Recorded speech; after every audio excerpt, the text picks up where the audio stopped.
Well, I wanted to ask the question: there is a contract compliance department in this, a division in the Civil Rights Department? There's someone here that represents the Civil Rights Department that oversees these contracts that people are getting, and there's accountability as far as making sure that there are minorities that are working. So there is a department that oversees these contracts to make sure that people are getting the jobs that they need to get. We just have to make sure that they are effective. And I'm glad to see that we have a lot of business owners here, because I think that you guys also have a job to do to ensure that people are being hired, skilled, unskilled, or whatever. There is a such thing as that. So we, instead of holding the government and the city accountable, we need our business owners to make sure that they are accountable and come up with programs to help some of these minorities or people that don't even know what's going on, like my brother here. We need you guys to be more effective. So that's it. If I could respond real quick, there's a Civil Rights Department for the state of Minnesota. We've talked to the Civil Rights Department. You know what they said? The state of Minnesota doesn't even have a civil rights plan on file. Now, every one of us, our businesses, have to have a civil rights plan on file with the Department of Civil Rights. I don't believe MnDOT has a civil rights plan on file with the Department of Civil Rights. Okay, let's get some more folks through. Hi, my name is David Green. I'm also with Isaiah, and we, along with our legislative partners, passed some language at the legislature signed by the governor that directs MnDOT to use a percentage of federal highway dollars for training, recruitment, training, and retention of underrepresented workers. And so I'd like to ask, what's the status of it actually implementing that? And also, what's MnDOT doing around ensuring that actual work hours goals are met, in addition to the DBE goals? Okay, to get everybody in, we might have to go down to like 45 seconds, you guys. No, I just got a question like for MnDOT, and just for acknowledging that as we ride around and we see all these companies coming from all these different areas that's not in the community, and then therefore they have so many, they don't even have like probably one black person working on the whole crew. So that, I know that ain't hard to see that, the minorities are not getting a chance to get a job.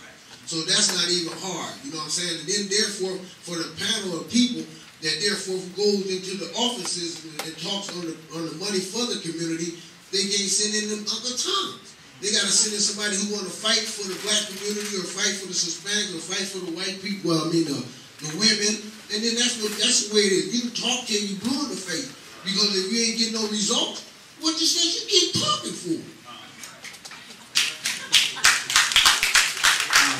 Simply, just like the diversity in this room, on all the public work projects, we need to make the diversity diversified with on the public work projects in very simple terms. Let's get people out there like the diversity is in this room right now.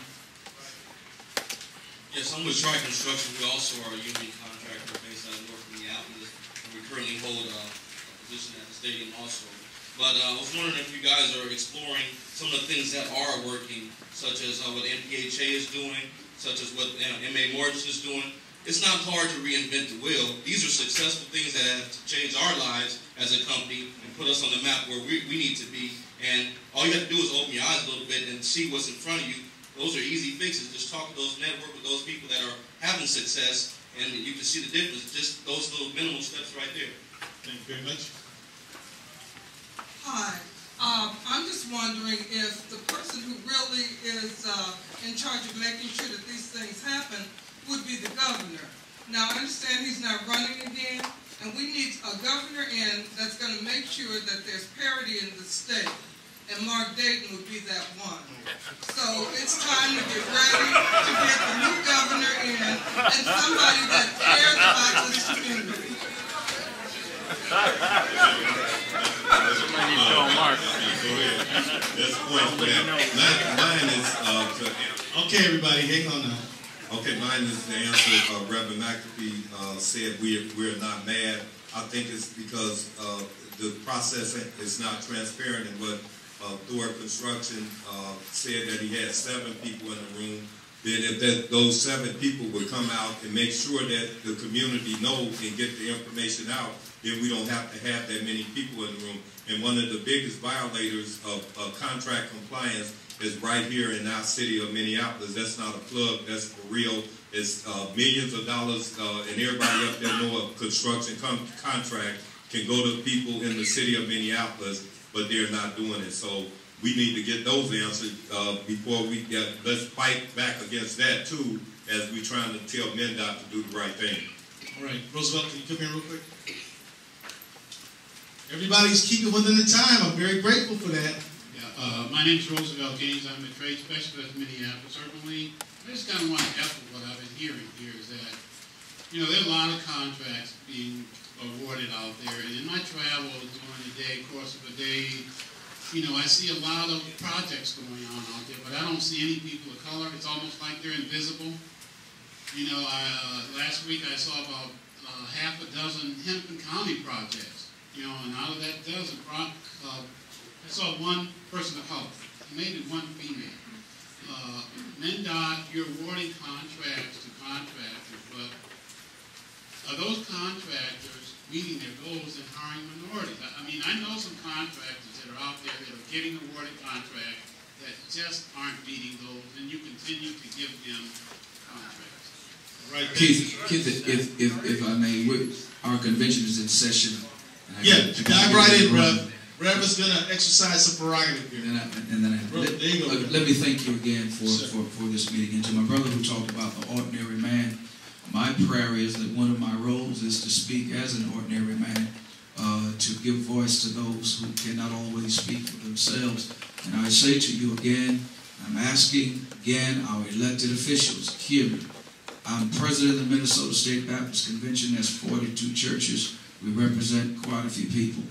I'm asking that you all seriously consider putting a moratorium on the dollars that flow to this state until something better can be done, because as the days go by, the money continues to be spent and we continue to be left out in the cold. If it don't come from you all from that level, most of what we say and do is not going to mean anything. Because you got a Republican administration, when my sister talked about human rights or civil rights, come on, that's a joke.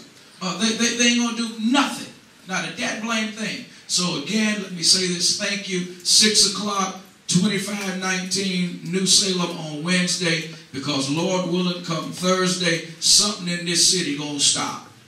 Bless you, pray for it. Okay, we got about, you're never quiet. Yeah, my name is Nigun, Asian American Press. I'm the observer at the media.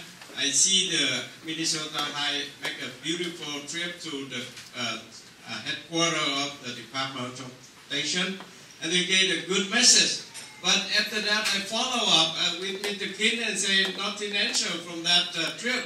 So I wonder how difficult to see the commissioner to send our wish from the people of Minnesota. Thank you. Thank you very much. One of our minority press owners. All right, here we go. Who wants to talk? John Kerr, also worked with Isaiah. And you know, one of the frustrations, and I think one of the reasons that we don't feel like there's any transparency is we never see the commissioner. You know, why is the Commissioner Sorrell at gatherings like this? If he's holding the bottom line, I can understand why the governor wouldn't want to be here. But why is the commissioner here? And why would you invite him next Monday to our People's Forum to hear from the community all around the metro area? Thanks, John. All right, got the mic here. I'm marking my way forward.